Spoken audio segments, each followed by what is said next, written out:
अध्याय 4 पूंजी का निर्यात। पुराने पूंजीवाद की खासियत ये थी कि जब मुक्त प्रतिस्पर्धा का बोलबाला था तब वस्तुओं का निर्यात होता था। पूंजीवाद के नवीनतम चरण की खासियत ये थी कि जब एकाधिकार का शासन था तब पूंजी का निर्यात होता था। पूंजीवाद विकास के अपने उच्चतम चरण में वस्तु उत्पादन है, जब श्रम शक्ति स्वयं एक वस्तु बन जाती है। आंतरिक विनिमय और विशेष रूप से अंतर्राष्ट्रीय विनिमय का विकास पूंजीवाद की एक विशिष्ट विशेषता है। पूंजीवादी व्यवस्था के तहत व्यक्तिगत उद्यमों, उद्योग की व्यक्तिगत शाखाओं और व्यक्तिगत देशों का असमान और अनियमित विकास अपरिहार्य है।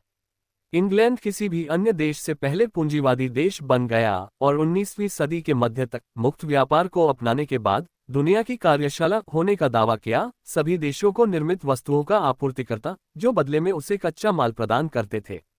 लेकिन 19वीं सदी की आखिरी तिमाही में यह एकाधिकार पहले से ही कमजोर हो गया था, क्योंकि अन्य देशों ने सुरक्षात्मक टैरिफ के साथ खुद को आश्रय देते हुए स्वतंत्र पूंजीवादी राज्यों में विकसित किया।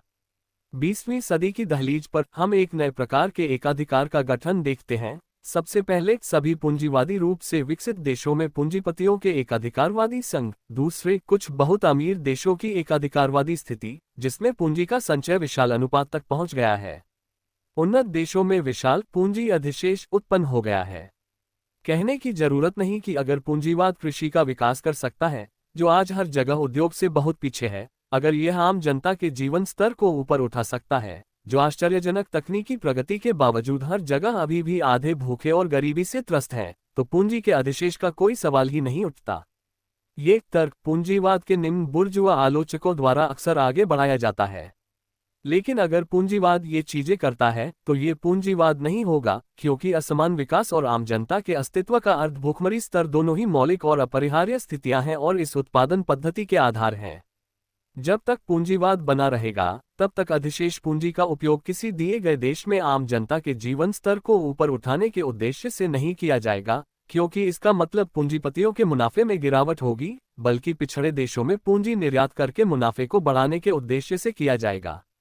इन पिछड़े देशों में मुनाफा आमतौर पर अधिक होता है, क्योंकि पूंजी दुर्लभ है, जमीन की कीमत अपेक्षाकृत कम है, मजदूरी कम है, कच्चा माल सस्ता है। पूंजी का निर्यात अनेक पिछड़े देशों द्वारा संभव हुआ है, जो पहले से ही विश्व पूंजीवादी संपर्क में आ चुके हैं। उन देशों में प्रमुख रेलमार्ग या तो बन चुके हैं या बन रहे हैं, औद्योगिक विकास के लिए प्राथमिक परिस्थितियां निर्मित हो चुकी हैं, आदि। पूंजी निर्यात की आवश्यकता इस तथ्य से उत्पन्न होती है कि कुछ देशों में पूंजीवाद अति परिपक्व हो चुका है और कृषि की पिछड़ी स्थिति और जनता की गरीबी के कारण पूंजी को लाभदायक निवेश के लिए कोई क्षेत्र नहीं मिल पा रहा है। यहाँ 3 प्रमुख देशों द्वारा विदेशों में निवेश की गई पूंजी की मात्रा को दर्शाने वाले अनुमानित आंकड़े दिए गए हैं। ये तालिका दर्शाती है कि पूंजी का निर्यात 20वीं सदी की शुरुआत में ही बहुत बड़े पैमाने पर पहुंच गया था। युद्ध से पहले 3 प्रमुख देशों द्वारा विदेशों में निवेश की गई पूंजी 175 बिलियन से 200 बिलियन फ्रैंक के बीच थी। 5% की मामूली दर पर इस राशि से आय 8 से 10 बिलियन फ्रैंक प्रति वर्ष तक पहुंचनी चाहिए। दुनिया के अधिकांश देशों और राष्ट्रों के साम्राज्यवादी उत्पीड़न और शोषण के लिए एक ठोस आधार, मुट्ठी भर अमीर राज्यों की पूंजीवादी परजीविता के लिए विदेशों में निवेश की गई यह पूंजी विभिन्न देशों में किस तरह वितरित की जाती है, ये कहाँ निवेश की जाती है, इन सवालों का केवल एक अनुमानित उत्तर ही दिया जा सकता है, लेकिन यह आधुनिक साम्राज्यवाद के कुछ सामान्य संबंधों और संबंधों पर प्रकाश डालने के लिए पर्याप्त है। ब्रिटिश पूंजी के निवेश के मुख्य क्षेत्र ब्रिटिश उपनिवेश हैं, जो अमेरिका, उदाहरण के लिए कनाडा में भी बहुत बड़े हैं, एशिया आदि का तो जिक्र ही न करें। इस मामले में पूंजी का विशाल निर्यात विशाल उपनिवेशों के साथ सबसे अधिक निकटता से जुड़ा हुआ है, जिनके साम्राज्यवाद के लिए बहुत महत्व के बारे में मैं बाद में बात करूंगा। फ्रांस के मामले में स्थिति अलग है। फ्रांसीसी पूंजी निर्यात मुख्य रूप से यूरोप में, मुख्य रूप से रूस में कम से कम 10 बिलियन फ्रैंक निवेश किया जाता है। यह मुख्य रूप से ऋण पूंजी, सरकारी ऋण है, न कि औद्योगिक उपक्रमों में निवेश की गई पूंजी। ब्रिटिश औपनिवेशिक साम्राज्यवाद के विपरीत फ्रांसीसी साम्राज्यवाद को सूदखोरी साम्राज्यवाद कहा जा सकता है। जर्मनी के मामले में हमारे पास एक तीसरा प्रकार है, उपनिवेश नगण्य है और विदेशों में निवेश की गई जर्मन पूंजी यूरोप और अमेरिका के बीच सबसे समान रूप से विभाजित है। पूंजी का निर्यात उन देशों में पूंजीवाद के विकास को प्रभावित करता है और उसे बहुत तेज करता है जहां इसे निर्यात किया जाता है। इसलिए पूंजी का निर्यात पूंजी निर्यातक देशों में विकास को कुछ हद तक रोक सकता है, लेकिन ये दुनिया भर में पूंजीवाद के आगे के विकास को विस्तारित और गहरा करके ही ऐसा कर सकता है। पूंजी निर्यातक देश लगभग हमेशा कुछ लाभ प्राप्त करने में सक्षम होते हैं, जिसका चरित्र वित्तीय पूंजी और एकाधिकार के युग की खासियत पर प्रकाश डालता है। उदाहरण के लिए बलिन समीक्षा, डाई बैंक, अक्टूबर 1913 में निम्नलिखित अंश छपा। अरिस्टोफेन्स की कलम के योग्य एक कॉमेडी हाल ही में अंतर्राष्ट्रीय पूंजी बाजार पर खेली जा रही है। स्पेन से लेकर बाल्कन राज्यों तक, रूस से लेकर अर्जेंटीना, ब्राजील और चीन तक कई विदेशी देश खुले तौर पर या गुप्त रूप से बड़े मुद्रा बाजार में ऋण की मांग के साथ आ रहे हैं, कभी कभी बहुत लगातार। मुद्रा बाजार इस समय बहुत उज्ज्वल नहीं है और राजनीतिक दृष्टिकोण आशाजनक नहीं है, लेकिन एक भी मुद्रा बाजार ऋण देने से इनकार करने की हिम्मत नहीं करता है, इस डर से कि उसका पड़ोसी उससे रोक सकता है, ऋण देने के लिए सहमत हो सकता है और इस तरह कुछ पारस्परिक सेवा प्राप्त कर सकता है। इन अंतर्राष्ट्रीय लेन देन में ऋणदाता लगभग हमेशा कुछ अतिरिक्त लाभ प्राप्त करने का प्रबंधन करता है। एक वाणिज्यिक संधि में एक अनुकूल खंड, एक कोटिंग स्टेशन, एक बंदरगाह बनाने का अनुबंध, एक मोटी रियायत या बंदूकों के लिए एक आदेश। वित्तीय पूंजी ने एकाधिकार का युग बनाया है और एकाधिकार हर जगह एकाधिकारवादी सिद्धांतों को पेश करते हैं। लाभदायक लेनदेन के लिए संबंधों का उपयोग खुले बाजार में प्रतिस्पर्धा की जगह लेता है। सबसे आम बात यह है कि यह निर्धारित किया जाता है कि दिए गए ऋण का एक हिस्सा ऋणदाता देश में खरीद पर खर्च किया जाएगा, विशेष रूप से युद्ध सामग्री के लिए या जहाजों आदि के लिए। पिछले 2 दशकों 1890-1910 के दौरान फ्रांस ने अक्सर इस पद्धति का सहारा लिया है। इस प्रकार पूंजी का निर्यात वस्तुओं के निर्यात को प्रोत्साहित करने का एक साधन बन जाता है।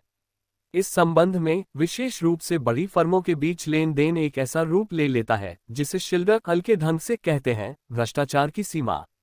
जर्मनी में क्रुप, फ्रांस में शनाइडर, ब्रिटेन में आर्मस्ट्रॉन्ग ऐसी फर्मों के उदाहरण हैं जिनके शक्तिशाली बैंकों और सरकारों के साथ घनिष्ठ संबंध हैं और जिन्हें ऋण की व्यवस्था करते समय आसानी से अनदेखा नहीं किया जा सकता है। फ्रांस ने रूस को ऋण देते समय 16 सितंबर 1905 की वाणिज्यिक संधि में उसे निचोड़ लिया, जिसमें 1917 तक चलने वाली कुछ रियायतें तय की गई थीं। उसने 19 अगस्त 1911 को जापान के साथ वाणिज्यिक संधि में भी ऐसा ही किया। ऑस्ट्रिया और सर्बिया के बीच टैरिफ युद्ध, जो 1906 से 1911 तक 7 महीने के अंतराल के साथ चला, आंशिक रूप से ऑस्ट्रिया और फ्रांस के बीच सर्बिया को युद्ध सामग्री की आपूर्ति करने की होड़ के कारण हुआ था। जनवरी 1912 में पॉल डेसिचनेल ने चैम्बर ऑफ डेप्यूटीज में कहा कि 1908 से 1911 तक फ्रांसीसी फर्मों ने सर्बिया को 45 मिलियन फ्रैंक मूल्य की युद्ध सामग्री की आपूर्ति की थी। सैन पाउलो, ब्राजील स्थित ऑस्ट्रो-हंगेरियन वाणिज्य दूत की एक रिपोर्ट में कहा गया है, ब्राजील के रेलवे का निर्माण मुख्य रूप से फ्रांसीसी, बेल्जियम, ब्रिटिश और जर्मन पूंजी द्वारा किया जा रहा है। इन रेलवे के निर्माण से जुड़े वित्तीय कार्यों में शामिल देश आवश्यक रेलवे सामग्री के लिए ऑर्डर निर्धारित करते हैं। इस प्रकार वित्तीय पूंजी वस्तुतः दुनिया के सभी देशों में अपना जाल फैलाती है। इसमें एक महत्वपूर्ण भूमिका उपनिवेशों में स्थापित बैंकों और उनकी शाखाओं द्वारा निभाई जाती है। जर्मन साम्राज्यवादी उन पुराने औपनिवेशिक देशों से ईर्ष्या करते हैं जो इस संबंध में खुद को प्रदान करने में विशेष रूप से सफल रहे हैं। 1904 में ग्रेट ब्रिटेन में 2279 शाखाओं के साथ 50 औपनिवेशिक बैंक थे। 1910 में 5449 शाखाओं के साथ 72 बैंक थे। फ्रांस में 136 शाखाओं के साथ 20 बैंक थे। हॉलैंड में 68 शाखाओं के साथ 16 और जर्मनी में 70 शाखाओं के साथ केवल 13 थे। अमेरिकी पूंजीपति बदले में अंग्रेजों और जर्मनों से ईर्ष्या करते हैं। दक्षिण अमेरिका में उन्होंने 1915 में शिकायत की 5 जर्मन बैंकों की 40 शाखाएं हैं और 5 ब्रिटिश बैंकों की 70 शाखाएं हैं। ब्रिटेन और जर्मनी ने पिछले 25 वर्षों में अर्जेंटीना, ब्राजील और उरुग्वे में लगभग $4 बिलियन का निवेश किया है और परिणामस्वरूप इन तीनों देशों के कुल व्यापार का 46% हिस्सा उनका है। पूंजी निर्यातक देशों ने दुनिया को आपस में बांट लिया है, लेकिन वित्तीय पूंजी ने दुनिया को वास्तविक रूप से बांट दिया है।